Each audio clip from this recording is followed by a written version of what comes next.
Welcome, everyone. My name is Ryan Snow with the U.S. Green Building Council and our USGBC Equity Changemakers series. At the Equity Summit, we only had so much time. We heard from all of our champions and challengers, as well as our keepers of the heart and USGBC members and partners. We wanted to go deeper. So we've asked our challengers, champions, and keepers of the heart to give us a little bit more of a lens into the work that they're doing and expand upon the 10 minutes or so of time that they were given at that first event. Without further ado, I would like to introduce our keeper of the heart today, Dr. Traci Rider, who is Assistant Professor of Architecture and Doctor of Design and PhD faculty at North Carolina State University's College of Design. Traci. There we go. Thank you, Ryan.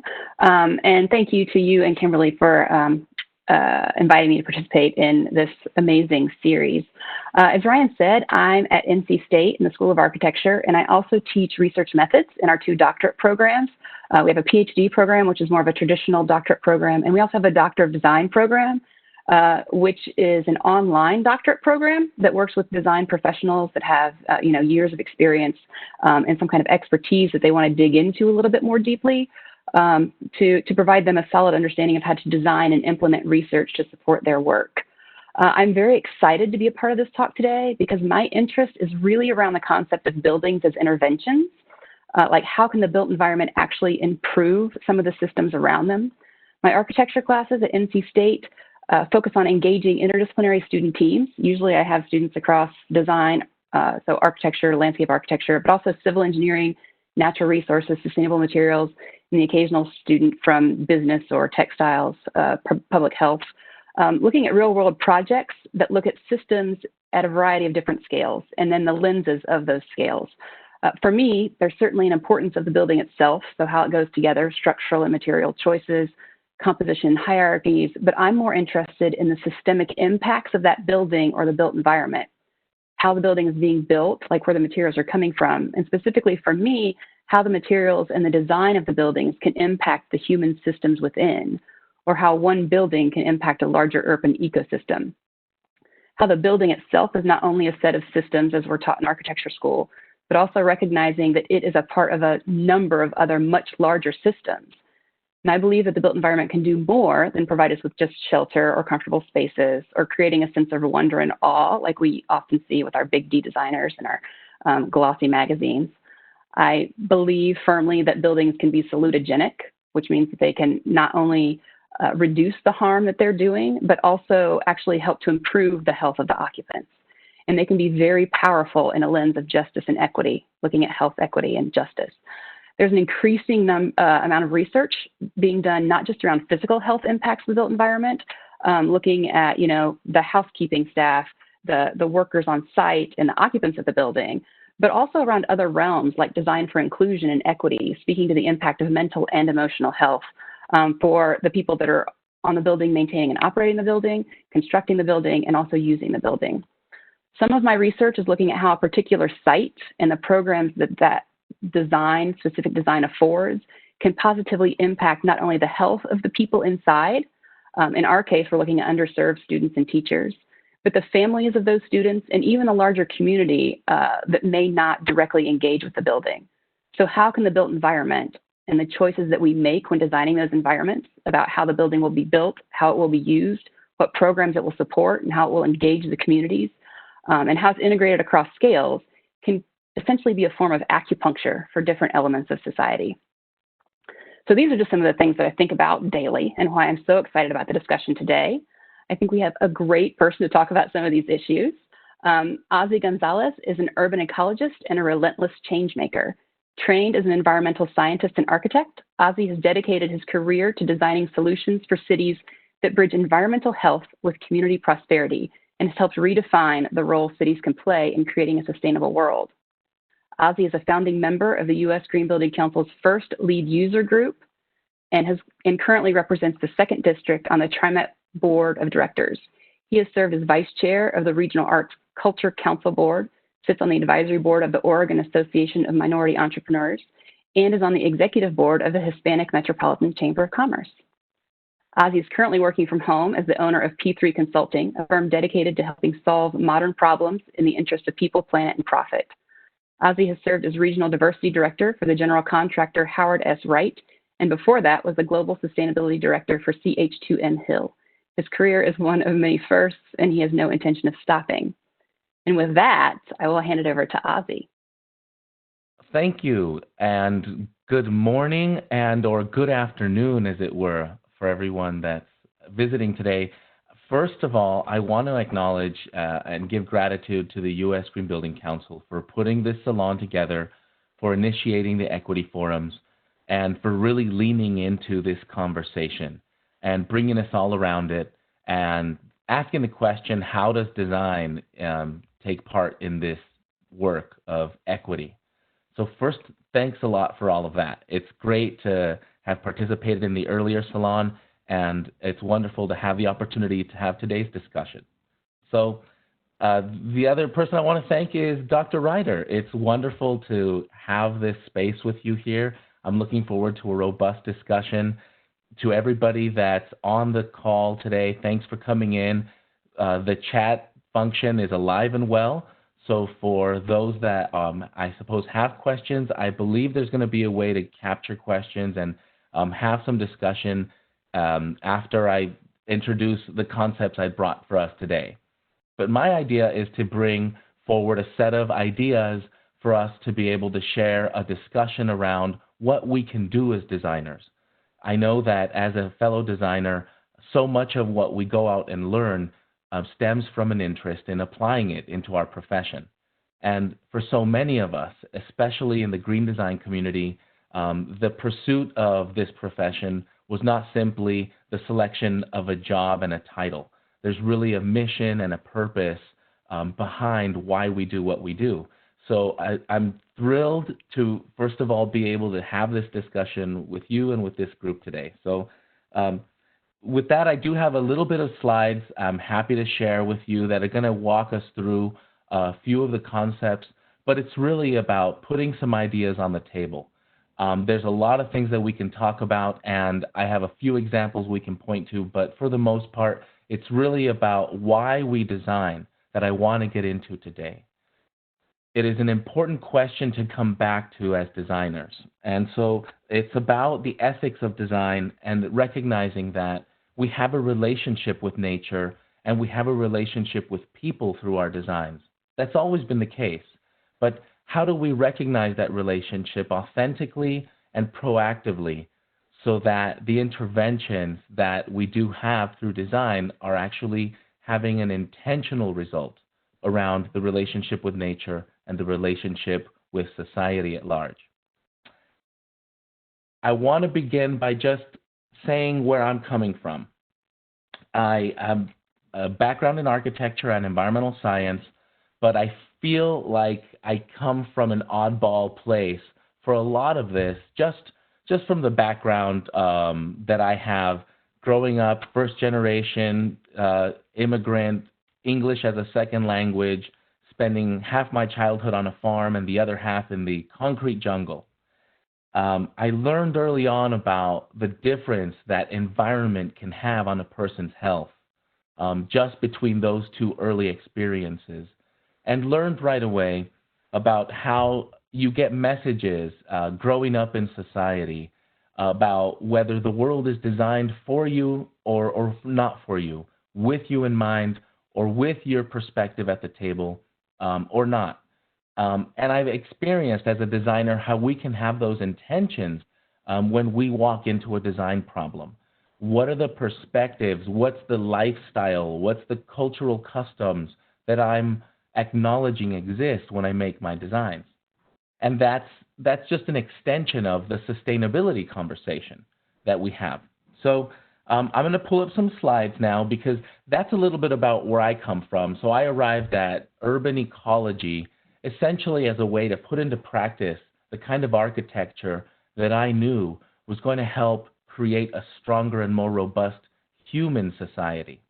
I'm the kind of ecologist that, as much as I love the outdoors and the slithery salamander, I wanted to focus on human beings. We're a very messy species, and we're the only species ecologists can speak with. So architecture allows us to begin to design the proverbial nests that human beings function in. So that's my personal approach to design. The concept of urban ecology is one that pops in and out of academia. I don't walk across it as much in the practical world as we're talking about how we form teams or how we define problems, but it really stems from recognizing that our buildings are a collection of expressions that in the end result in an ecosystem, a human ecosystem. It recognizes that cities are not devoid of nature. When we put down an asphalt road, that piece of land is still part of a watershed, still part of an ecosystem that other species pass through. And so how we interact with that is part of what I walk into in an urban ecosystem problem. But really talking about people is what I'd really like to get into now. It's about the people that we have to really acknowledge when we are thinking about how to address our designs. So whether it's the health of the occupants inside the building or whether it's the health of the entire city that building and inhabits is what we need to think about when we expand our lens to the urban ecosystem. And just like any other ecosystem, there's niches to fill. We need all sorts of niches in a social ecosystem. I always say when we design a law firm, there's only one CEO, and there might be 10% of your staff is administrative and executive staff. You have a whole other ecosystem, a whole other set of niches that are filled in what constitutes the complete composition. How do we as designers honor the role that human beings play in all steps of the designs that we bring to the table? And so that's what I'd like to get into today. And I brought 3 specific examples of the ways in which we can be intentional in how we design and build the urban ecosystem on behalf of strong and resilient human beings and the rest of the natural systems that we interact with. And the beginning for me is in material choices. As designers, we are very familiar with the use of specifications to alternate systems and alternate material choices to make environmentally preferable choices, the ones that we bring to our designs. But what about the people? What about the story of who makes these systems? Where do we extract the resources that these materials come from? And how do we better understand the human impact of the systems as we push further and further towards innovation? And I like to use the example of the LED light bulb as one simple example of a piece of the equation. When we go from the first 3 light bulbs in this example, from the incandescent world into the compact fluorescent, we still maintained ourselves in an AC 110, 220 volt system of electrical wiring. But the moment we shifted over to LED, we not only changed some of the materials that the bulb is made up of, we not only changed the technology and the efficacy of electricity usage for lighting, we also changed the type of wiring that is required to run LED lighting. And we no longer needed 110, 220 AC. What that means on the ground is that there's an entire building trade that no longer is required to have the same number of hours of labor on a project. We've changed the composition of the construction makeup and the construction process and the trades.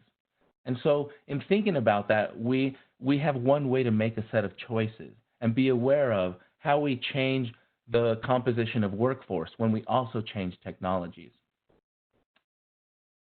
There's another way to look at this in how we choose our materials by also being aware of the methodology by which they are extracted.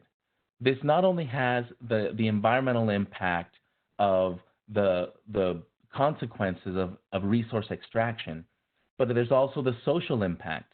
Now, what you see now are 2 examples of ways that you can leave behind a forest after you've extracted quote-unquote lumber resources or wood resources for buildings. Each of these two results have very different environmental impacts as well as social impacts. And I think as designers, it's important for us to also begin to have a lens on what is the social impact of the different types of forestry methods, and to recognize when we talk about sustainable forestry and looking at the environmental impact of the equation, we're also need to acknowledge there's a social piece of this. There's the communities that live in and around these forests and what happens to their environmental health, what happens to the quality of their rivers and streams, what happens to the source of their jobs. Because if you're a timber town and you're going through the kind of logging that is shown in the bottom half of the screen, the likelihood of longevity of those jobs to sustain your community are also as short-lived as the forest ecosystem itself. So we intertwine ourselves, communities with industries and with technologies. And this relationship has always been true. As we innovate, how do we intervene in a way that's aware of what we are giving up when we also give up certain old technologies? Because sometimes we actually want to hold on to some of the things that we're giving up accidentally. And more often than not, it's the workforce. So I'd like to bring us around to the people once again, because when we talk about equity, there are layers of it that we impact as designers very directly in the material choices and the technology choices. But there's another element that is taking place in a big way right now because of workforce shortages and because of the demand for greater equity in contracting. Workforce diversity is one of the places that we see a huge amount of effort right now in addressing equity in the construction and design industry.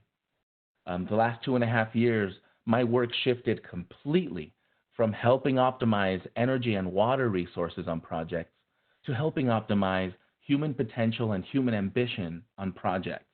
The conversation is very different.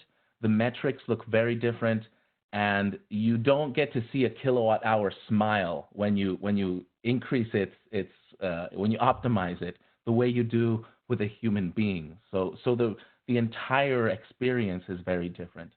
Nevertheless, we as designers have the opportunity to put this into the way we work. So whereas in specifications, you can choose environmentally preferable materials, you have an opportunity to also choose socially preferable materials and to recognize companies and to pressure companies into doing both of those things.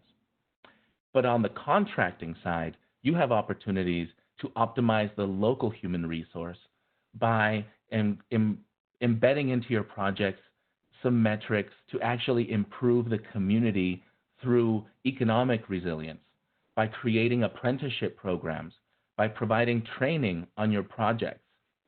We just completed a project in Portland, Oregon, where I call home, where we have a well-certified facility, a LEED certified facility, and there are some workforce diversity goals where 40% of the labor has been provided by either female or minority workforce, and this is the boots on the ground. And the huge benefit that I see to all of that is that we just exposed a whole group of community members that are part of the construction industry to new technologies and new systems that are helping this building be more efficient, that are helping the building provide healthier results for its occupants. And the contractors that built these systems are now walking away with the type of experience that they can apply to projects that may or may not understand what WELL is or what LEED is, but those start to shift the industry in a meaningful way. So this is the kind of equity work that we can be doing from the desktop as designers. And all of this fosters the urban ecosystem that I think takes us back to design ethics of what is it that made us designers in the first place. I'd like to think it's because we want to enrich the places that humans get to call home. And this is what we can do not only for the visual aspects of it, not only for the occupants, but for the system as a whole, by recognizing things like green infrastructure, things like community engagement, and things that express the relationship that nature has with the built environment are going to make us healthier and are going to help restore the relationship we've always needed to have with environment.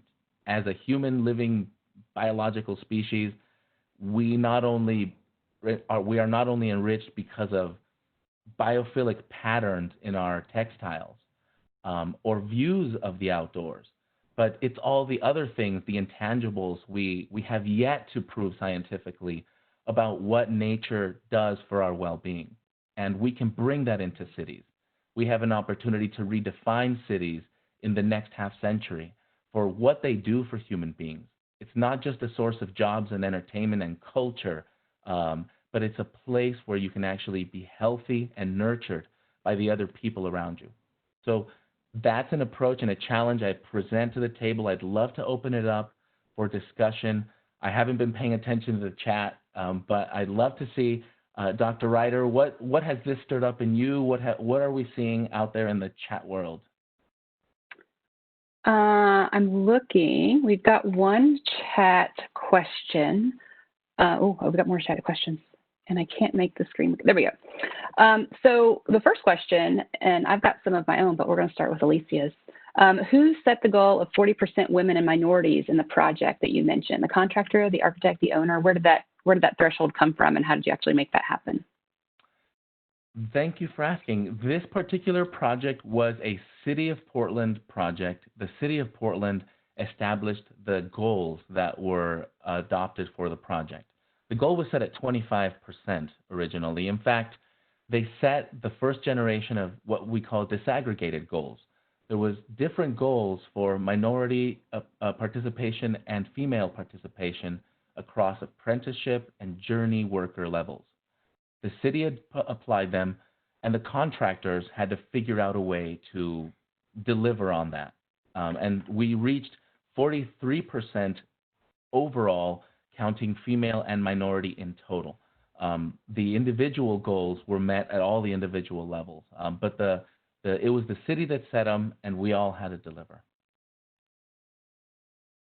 Great. The next question is, which on-the-ground training organizations can USGBC partner with to help upskill those who have been impacted by layoffs due to the pandemic, such as those in hospitality, like hotels, restaurants, and bars, and particularly in areas such as design, construction, and operation of green buildings, cities, and infrastructure, like the design and installment and storage of solar measurement and performance.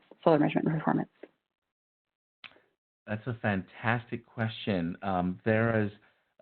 Nationally, there are some shortages of workers across very critical trades. At the same time, there's a tremendous need to help increase the amount of people that are participating in the green sector job market industries. So in both of those cases, there's partners that you can find at the state level and within your region. That some of them could be multi-state level, usually through labor trades, where you can find apprenticeship and pre-apprenticeship programs. Traditionally, it's the older labor sectors that have those pre-apprenticeship and apprenticeship programs really established. In some regions of the country, there are now green sector job apprenticeship programs. USGBC has a list of training programs for green industry jobs. And this is, I'll be frank, this is an area for potential for growth. We have a few training programs here in the Northwest for solar installation. There are some certified solar installers, but there's a tremendous need to expand this type of training program and begin to deliver these types of trainings in more languages and with more cultural competency. So if you have anybody through Bureau of Labor and Industries in your local states, in your counties, can be a good resource for finding the trade associations, the unions, that are affiliated with different labor sectors, and you can go and find the iron workers, the pipe fitters, the bricklayers, the cement masons. All of them are trying to train workforce and diversify that workforce. The Association of General Contractors, the AGC, is another organization that has begun to lean into equity work and diversifying the workforce. And they are resources for you to go to help further that challenge. And if you have the interest and the capacity to help either bring interested folks into the industry or to help expand the messaging of two broader groups, those are all areas where you can lean in and help be part of this transition. The AIA, of course, has begun some diversity and training programs in local chapters. It's really hit and miss. Everywhere there's local champions that are really driving this work. And if someone was interested in helping bring either at-risk youth, underrepresented populations to job sites, these sorts of things, you can reach out to the general contractors that you work with as designers and see if they have any opportunities for job site tours. It's much more effective for construction workers than it is for the design professionals to get youth out to job sites as opposed to classrooms. Now, in today's COVID era, we're talking about virtual tours quite a bit, but those are also starting to happen, and some contractors are willing to accommodate virtual tours and virtual interviews with a female welder that can tell their story so that a group of young women could hear that and be inspired to join the industry. These are the things that you as designers can help broaden the messaging for. Great, thank you. So another question, I think you covered it fairly well, but just to make sure, the question is, can Ozzie address training of these minority groups? Is there a structured mentorship program? Do you have anything else that you want to add about that? There are structured mentorship programs. I could give specific examples here in the Pacific Northwest if anyone's interested in connecting with specific groups here. Absolutely. There are a variety of groups. The Oregon Tradeswomen is an example of a great group that has national representation. The Tradeswomen Network, Oregon Tradeswomen is the state chapter, but they have a national network, and that one is specifically focused for women in construction trades. There are chapters for specific groups that is either Asian populations, Latinx populations, Black African American populations that will have affinity groups for specific trades. So if there's a specific African American contractors group, there's an association of minority contractors if you're looking in the construction industry. There's a association of the chambers of commerce are also good resources if you're looking at the African American Chamber of Commerce in your local jurisdiction, for example. That could be an avenue to look at how to help with bringing people into the design profession. There may be design professionals already participating. Those are the kinds of resources I typically will look for if I'm trying to help address equity in a region when I land there with a project. Chambers of Commerce are a starting point, and trades associations that might have subcommittees that focus in on the group. Great, thank you. Another question is, I think a lot about how our cities and urban spaces are already integrated with nature, particularly urban forests. We talk about tree canopy and coverage, but I don't hear many people talking about them as forests. I think this is an underutilized resource for both sourcing wood and job opportunities. It's an opportunity to literally source in the neighborhood and spark interest and jobs within that local space. I know using urban wood can prove difficult with certain projects because the wood won't have the same level of consistency as what you'd find at Home Depot, but I'm wondering if you have any thoughts on this. That is an approach to managing city resources that really speaks to how to honor the resources that are around us. That I see it first and foremost in that way. There are examples of some urban forestry initiatives here in the Pacific Northwest I'm familiar with that are more structured to offset the tragedy of mulching up urban trees when they have, either encroached on property lines or kicked up sidewalks, or interfered with electrical wires, what have you. Sometimes there's reasons why trees have lived a life or things need to be harvested within the cities. And by and large, those things end up getting chopped up into little pieces, mulched, and will become part of the Parks and Rec program mulch system. We could be talking about cherry trees, oak, valuable resources that might not be optimized in the mulch program simply because we don't have a better way to steward that resource. It's more labor intensive in the examples that I've seen to be able to manage a tree and harvest that tree and utilize that tree to its fullest potential because it's not an it's competing against the agri-machine of standardized systems and where you can harvest a lot of wood at the same time. But in the examples that I've seen locally, it's worked very nicely for the secondary markets like furniture, gifting, being able to make unique and custom pieces that honor the neighborhood from which they were harvested.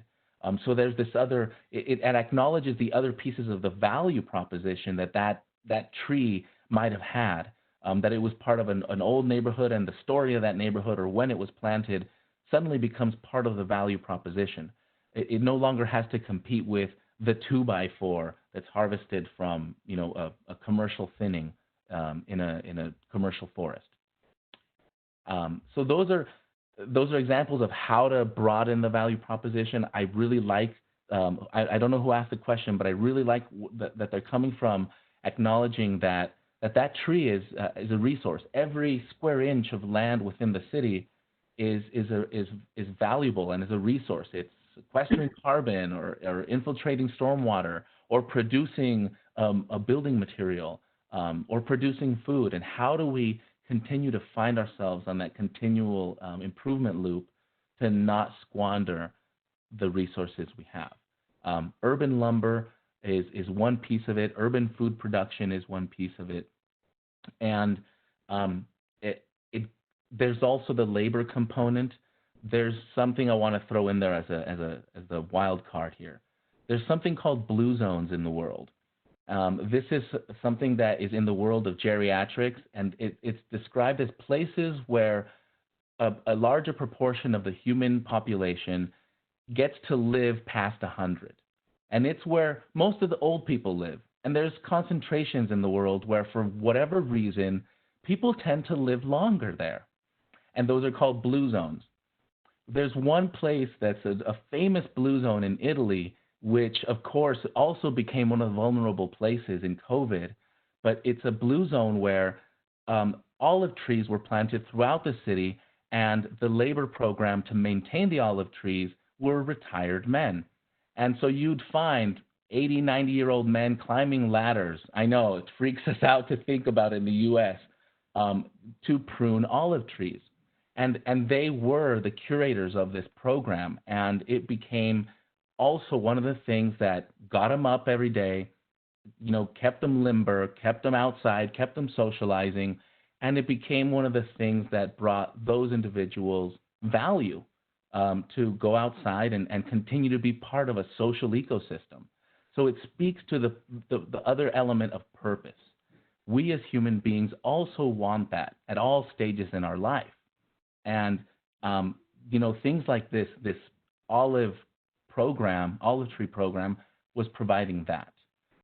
So there's so many layers of value. Once we really start looking at the triple bottom line, not just the economic piece, not just the dollars and cents, how does this help offset the cost of health care down the line? How does this help provide purpose to another human being so that we all see that something else is being done. These olive trees are being kept. They're very nice. And now I have a reason to think, this gentleman who's 90 years old is an essential part of my community. That is the intangible stuff that we bring when we start looking for value under every nook and cranny. That's great. Thanks. I want to pose one question before I get back to the chat box. You've been involved with USGBC. I've been involved with USGBC for ages, and I would venture to say that a number of our attendees have also been engaged with USGBC pretty deeply, or at least attended some of our events around the country. So keeping with that frame of the USGBC lens and the community in attendance, why do you feel that social equity in USGBC is or should be different from social equity in other organizations? Why is it important to us, or why should it be? Well, it's always been an important ingredient in sustainability. And the U.S. Green Building Council has done a fantastic job of transforming the marketplace over the 20-plus years that it's been in existence, and has continued to push and find the edge, and then find the edge again towards how we can continue to expand the framework for sustainability. So to me, it was a matter of time before we got to this moment that we were starting to really look at the social dimension of equity inside of sustainability. And it's not a coincidence, I think, that we've come to this point now, because there's a point at which our designs, our specifications, and our technologies, there's a point at which that it can get us on its own. There's only so much we can automate things before it just gets annoying to us as people. And we depend on human beings to finish to complete the design concept. Every one of us as architects gets to, send our babies off into the world up to a certain point, and we cross our fingers, we hope and pray that the world uses it the way we intended, that it has the effects on society that we envisioned, and we have to be very patient to find out. But those folks that get to inhabit and experience these places now, they're going to feel impacts right away. We have an opportunity to really shape how people perceive their relationship to nature by how we bring our designs to the table. So sorry, I don't know. I feel like I ran off on a tangent there a little bit, but that's okay. That's how I live. It's fine. And USGBC is poised, and I think we have credits. There's more and more framework. There's more and more codification. There's more and more benchmarks, baselines, and this is where USGBC depends on us as designers. We've got to use those credits. We've got to create the value proposition. We've got to make our case. In some of these pilot credits with equity, there's to earn the credit. There's a lot of narrative and reporting. We've got to try it. We've got to start that dialogue, and I think us trying to use those credits is an important part of that process. It's going to help us become smarter as designers. It's going to help USGBC become smarter as evaluators of that success. So I think that's where we lean on each other to continue to find that edge. Yeah, great. Another question. Do you have any recommendations of how to help projects engage the local community that they're going to build in, especially those who are not usually automatically invited to the table? And I would say that this is something that we deal with in research, because we don't want to be the person that just parachutes in to try and help them solve a problem that they didn't probably even know that they had. So we want, sincere community engagement to get, in this case, it would be buy-in for a project, but also, you kind of want to know, from my perspective, what the community views their issues to be. And so how would you view those issues, I guess, to wrap into your project? That's great. I think part of the answer was already in your question, Dr. Rider. The getting the buy-in is important in a project. That's important to every one of our clients. It, come hell or high water, that can derail even the best of projects. So making sure that community buy-in is a function of community benefit is one of the early conversations we owe to our clients as designers. When we're in that early stage of defining the problem, trying to figure out the design concept, those are the best moments in a project to bring up the basic questions. What do we have any vulnerabilities to this project in the community, or what are those vulnerabilities? Is there anything to the community accepting the project? Is there any vulnerability to operating and maintaining this project after it's completed? And I think about that, especially when we're trying to go with high-end systems, innovative new systems. There's always the need for who's going to fix it, who's going to know how to use it.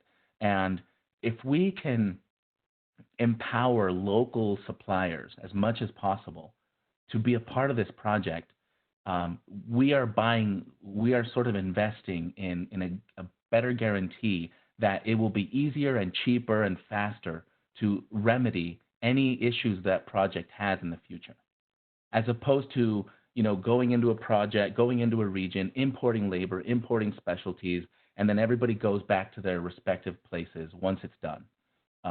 Those are the kinds of opportunities to say there's a vulnerability here in either the acceptance of the project by the community, in the ability to maintain and operate the project locally, as well as to supply backup parts and service. So if we're buying things that are coming from far away, if we have essential parts that are only coming from far away, have we looked enough at what we can do locally to make this local region a better supplier for the thing that we want to do? This might be an opportunity to help, go talk to that supplier that's in the Midwest if you're on the West Coast, and say, hey, do you have enough demand? Is there some opportunity for you to do something on the West Coast? Because we aren't doing this one time. We might be wanting to do this more than once. Those sorts of conversations acknowledge that every project, as we're all shifting and transforming the market, we have opportunities to go and probe at the supply chain.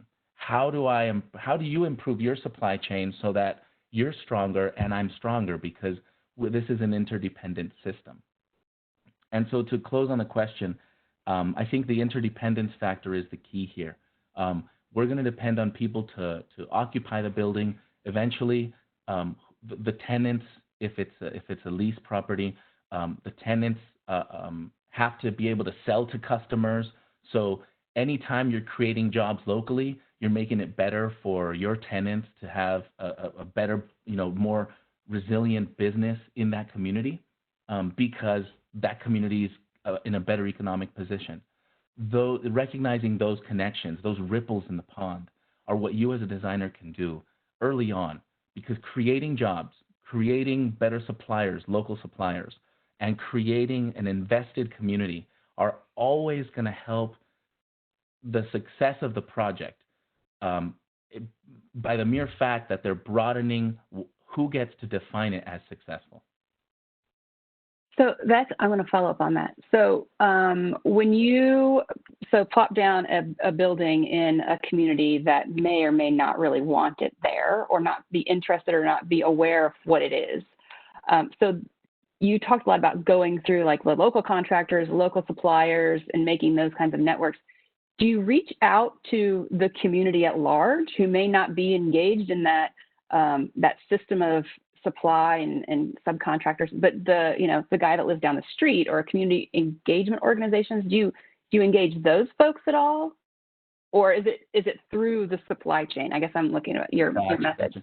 It's a yes, and I mean you got to go context specific. You got to go from your physical immediate surroundings, and you've got to find those pillar organizations, the community leaders, and I don't know if it's a 501c3, it could be a church leader. It could vary. It could be a coach of a basketball club. But being able to have that visibility locally is key to success.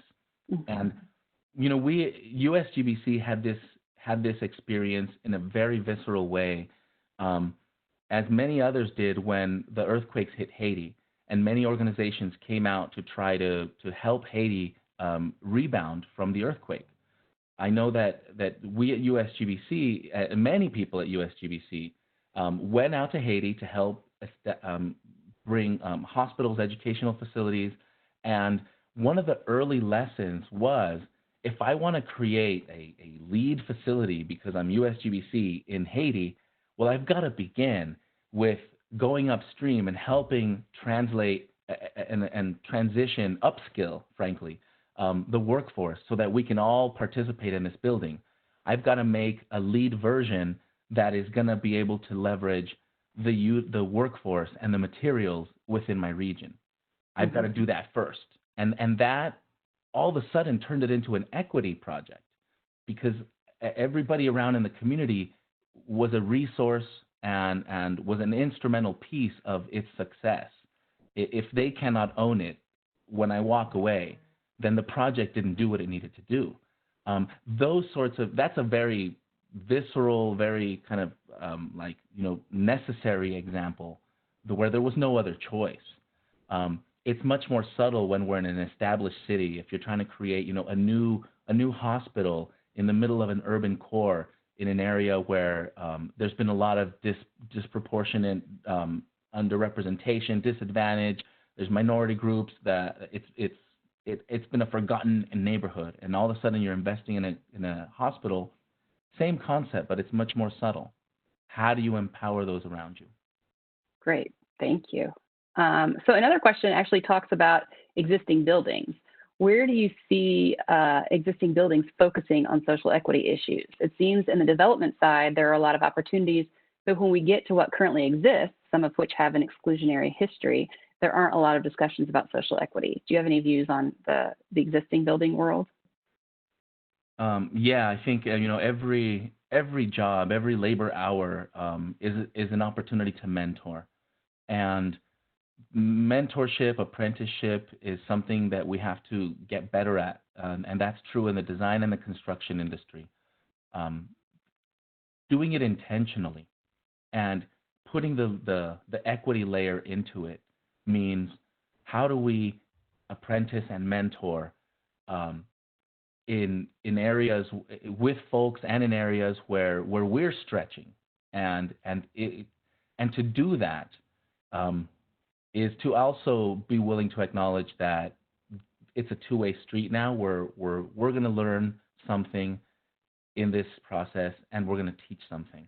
So if you're a designer working with an existing client on an existing building, on an easy project, a small project, that's an opportunity to lift somebody up. And it might be an opportunity to expand your horizons at the same time by lifting up somebody that you might not have otherwise ever interacted with, and maybe finding someone out there in your firm that can help you make that extension, so they help you do the lifting. It's a challenge to ask a white male 5 years from retirement to mentor a young black girl in their first design project. That's a stretch for everybody. It's uncomfortable on 20 different levels. But how do we begin to peel that back? Well, this is the thing we have to lean into, and we have to do it intentionally, and we have to try, and we have to stumble.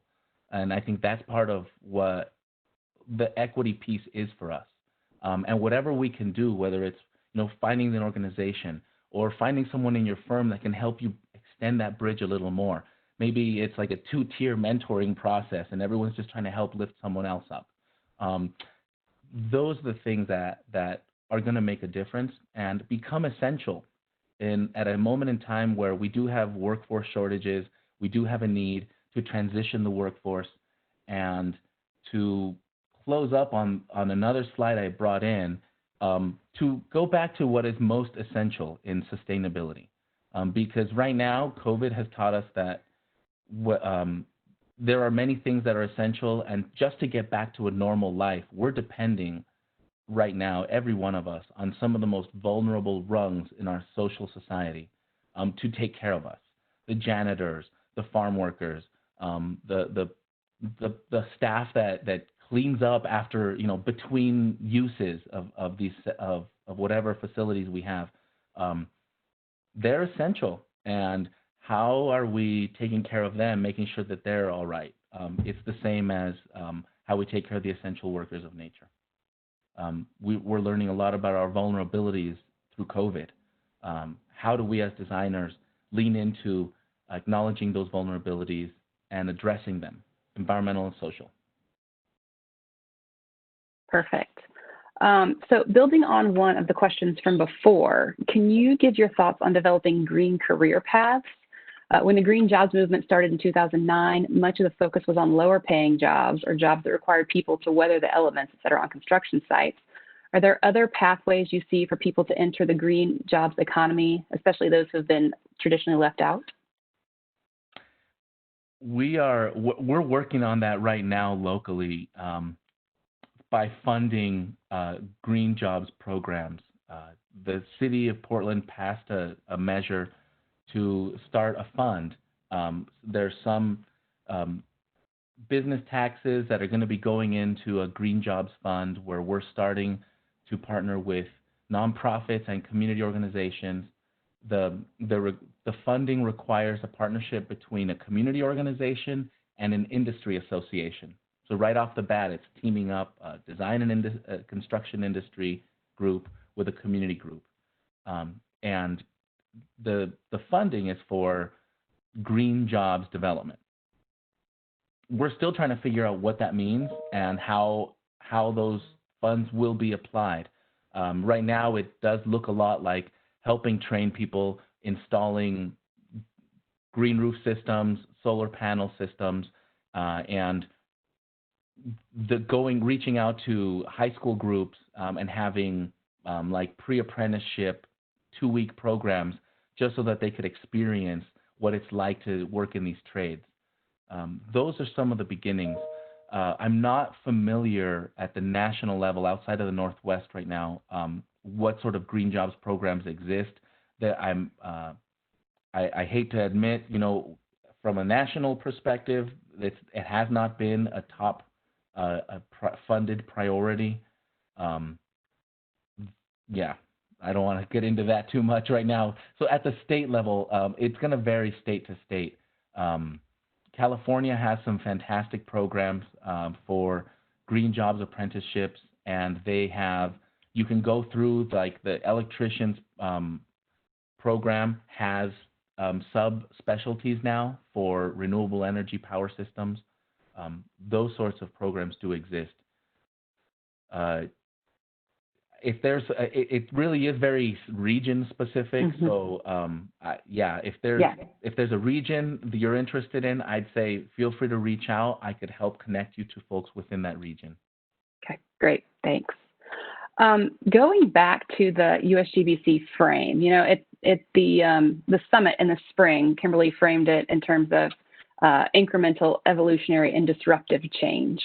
And so I'm wondering how you think our USGBC community can work to identify some solutions and paths forward, if you want to give us just 1, 2, or 3 things that you think we can do, and maybe frame it in terms of the incremental, evolutionary, or disruptive. I know that's a big thing, and you probably think you need a matrix for all of those, but just a couple of steps that maybe we can reflect on, our participants can reflect on. And you said incremental, evolutionary? Evolutionary and disruptive. All right, let me see what I can do. So, incremental.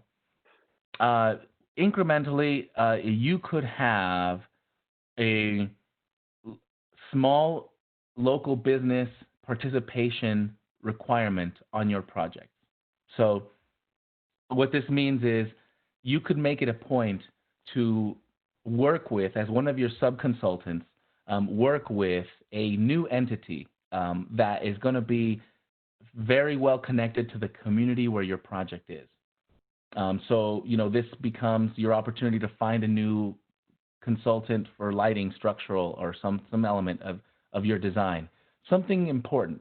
that is also connected by your relationship, their relationship to the community. That's incremental.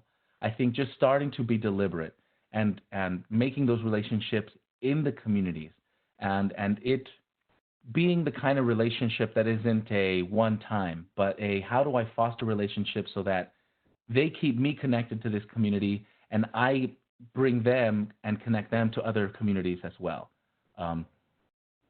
That would be, I think, one incremental thing that can really help your business expand its pool of subconsultants and deepen its ties into the communities where your projects are.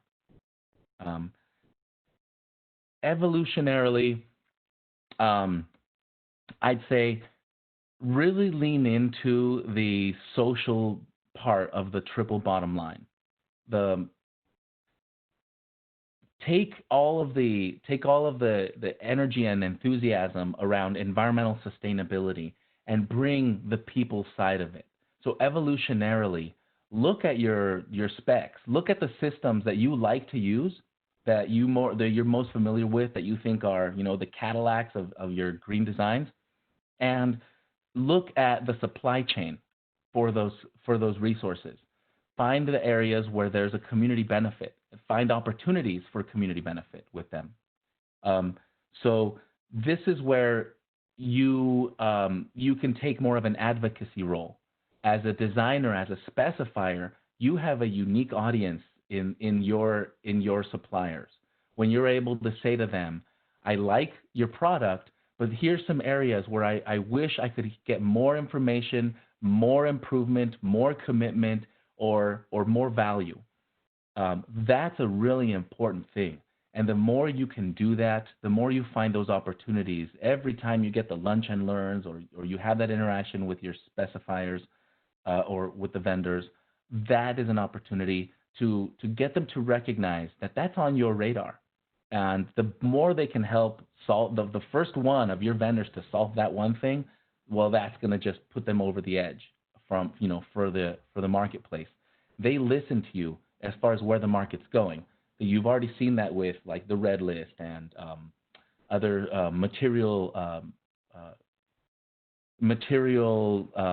like environmental preferable material selections. So I'd say go there. And if you want to be disruptive, I'd say this is where you really start leaning into the program itself. Some of my favorite design experiences are where we really challenge the concept of the program. The conversation in an office building when you get to the lobby or you get to the break rooms and you start talking about what sort of amenities you're providing for either your staff or for the visitors. There's banks now that have espresso bars inside while you're waiting to get, served, and there's no place to stand in line anymore, and they have all these amenities. I've seen shuffleboards in lobbies for hotel rooms and things that, the proverbial karaoke break room in the office building because Google does it now. These sorts of things are exciting interventions in programmatic design. You have opportunities in your program as well to address equity issues by acknowledging the people that occupy those buildings. So we all think about like gender neutral bathrooms and like lactation rooms as one step in that direction. We've influenced the program and we've acknowledged a reality that's not quite so gender normative or quite so men are in the workplace and women are not kind of mentality. We can go even further by getting to know the people. Once you get to know the community and you're engaging with them, you can be very disruptive to program by really acknowledging what is important to those people. And this is how do we acknowledge the cultural elements of the area, the program, the people, the community in which this storyline lives. There are cultural elements that you can bring to it, and this is. There's so many ways to honor culture. And this is where making it authentic. You don't want to tokenize. This is not just let's just feng shui everything and just consider that like, okay, that's now an upcharge. This is really about learning and honoring cultural things that might be important. And this, I'll give you an example. There's a prayer room inside of an office building in the Intel Corporation program of an office layout design. And the prayer room, regardless of where it's located in space and time, there's a way inside the room itself to acknowledge the orientation with the cardinal points and therefore your ability to find Mecca. Those are intentional things that have come as a result of just listening to what people need inside of their work environment and finding the critical mass to make it something that is like, well, duh, of course. Now I need to provide that. And it's as common sense as a lactation room or a general neutral bathroom. Those are programmatic interventions. But it's an example of, hey, how do we honor what is really going on? What do people really need to get through their day? Great. So you did great with those three points, even though I know you probably had some matrices to make, I think, in your head. So I have one more simple question before I get your final thoughts, but who's missing from the conversation?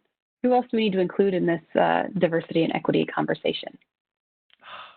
And a simple question, right? It's just So the short answer is everyone. We need the complete perspective as best we can. I don't think we're ever done broadening our perspective on something. So what we can do is get as deep and as broad as we can on our projects. So when you get into your project, it begins with who are the stakeholders, of course, and let's define our stakeholders intentionally in front of our clients so that they understand that it's them and it's the occupants and it's the neighbors and it's the workforce that's got to build it and it's the facilities manager and it's the repairman or woman that's going to come back. It's all of those people. And it's the customers that are going to buy the products off the shelf of your tenant. Those are the stakeholders. And so that is such an important piece of it. Aside from that, it's really going back to acknowledging, why are we doing this anyway? What's the point of all of this great stuff? What's the point of having a pile of money or profit if you don't have an opera to go to? If you don't have an opera singer to experience it? If you don't have an opera storyline that's blowing your mind because it's nothing like the world you come from? All of that requires people and perspectives so much outside of you. How do you do your part to invest in making sure that everyone else has a space? That's what we can do as designers. That's fantastic. I think I'm going to put that quote at the top of some of my syllabus documents, if you don't mind. We're about out of time. Do you have any kind of closing thoughts or comments or anything you want to leave our audience with? Yes. The thing that let's be clear about what's going on right now over the next half century. We're in a period where the world is urbanizing, and we are, by and large, most human beings are going to live their life having experienced the world through city living. We have an opportunity to design the cities that are going to make us safer, trusting, healthy people. We are not going to get there on accident, and my message to all of our sustainability practitioners is to acknowledge that we can't have sustainability without equity. And why would we even ever want to try? That was a great wrap up. I don't know that I have anything to add. You've done such a great job kind of covering so many more systems than I even try and approach in some of my classes. I think if I try and wrap all of these in, my students' heads will probably explode. But I'm going to do my best to kind of broaden their scope as much as I can. And it's been a delight chatting with you over the last hour. I'm thankful to be a part of this, and I'll let Ryan wrap it up. Thank you, Ozzie and Traci. When we were preparing for this, we thought it was such a great match with both of your backgrounds in design, and a great conversation today that we certainly have a lot to learn from and a lot of follow-up things to share with the community. This is being recorded, which is fantastic, as are all of the series from the Equity Changemakers moving forth, and they're on the USGBC Equity playlist. So if you missed, say, the last one with Diane Dillon Ridgely, or you joined this one late, or you just want to hear Traci and Ozzie again, you can go to the YouTube station and listen to it all and absorb more. Next week, we are featuring Ron Hands, who is one of our, these are all of our challengers from the first Equity Summit, and he will be joined with Susan Kaplan. Following week, we have Denise Fairchild. We are not actually hosting this one. We're encouraging folks to participate in the USGBC Los Angeles conference, and specifically her session. Other ones, and these are all on the website, that we've put the link out there, were followed by Antoine Bryant and friends from National Organization of Minority Architects, Nore Kadebe, Dr. Martin, and Nathaniel Smith. So lots and lots of opportunities to go deeper, to learn more, to continue the listening and learning tour. We also want to make sure that you know about some other equity-related events that are happening within the USGBC and partner sphere. Out of our Northern California community, there is an event happening just in a few days on the 17th. So check that one out.